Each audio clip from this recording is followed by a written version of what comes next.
Welcome to the weekly HubFeed, where we unpack this week's digital marketing news. Today, we're going to be covering ROI tracking for small business digital marketing campaigns. I'm Chad Hill, and I'm joined by Adam Stetzer.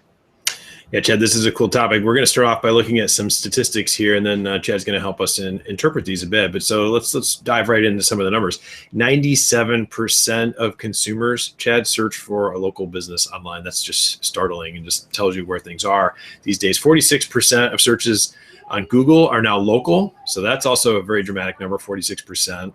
76% of local searches result in a phone call. So if you're thinking, oh, this is just, stupid web traffic. No, not really. There's a phone call from a real person that follows 76% of the time. 50% of consumers who did a local search from a smartphone and 34% of consumers who did a local search from a computer or tablet then visited the store within a day. So this is really strong behavioral data showing that when that search happens, it's followed by a phone call.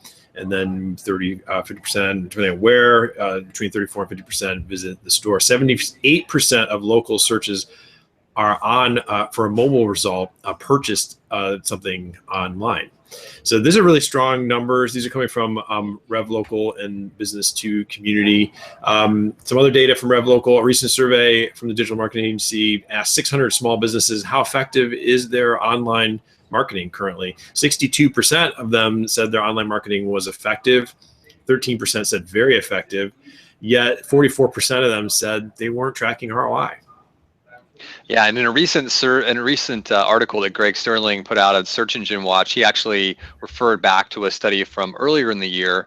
Thrive Analytics put together their local pulse report where they surveyed about 1,100 small businesses, and there were some really interesting stats related to ROI and reasons for clients, how people decide to continue with campaigns.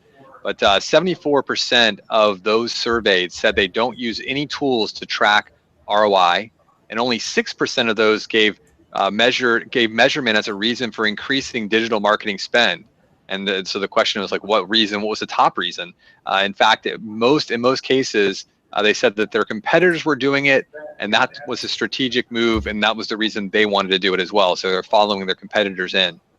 But at the same time, the data is showing that SMBs working with digital agencies or marketing partners tend to churn in absence of indications or perceptions that their marketing campaigns are performing. So what gives here? Because on one hand, we have small businesses saying, we don't track ROI, but we're using the perception or at least indications that we're feeling about making decisions, which I'm sure a lot of us in the digital marketing world can understand.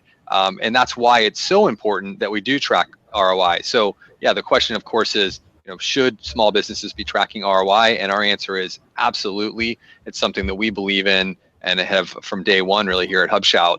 But if you don't monitor and track, you won't really know what's working and what isn't. And of course, if you don't know what's working and what isn't, how are you going to allocate your marketing budget effectively and making sure you're putting money into the places that have the best chance of obviously getting you more customers? So really think about and start to track things like figuring out which content that you're producing on your website engages the audience the best. Where are you getting leads? Is it from pay-per-click, SEO, social media? And make sure you really are tracking the best you can. So if you're not tracking phone calls, because Adam just mentioned that so many of these initial searches are leading to phone calls. If you're not tracking phone calls, you probably don't have a very good understanding of your ROI. So look into that. Of course, on social media, make sure you really understand what are your objectives in social media, what ads are getting engagement, and what are those turning into? Are they just turning into likes on your page? Are they turning into visits and conversions on your website? Those are things that you want to really understand. So this may seem like some extra effort, or at least maybe it might seem like a lot of extra effort.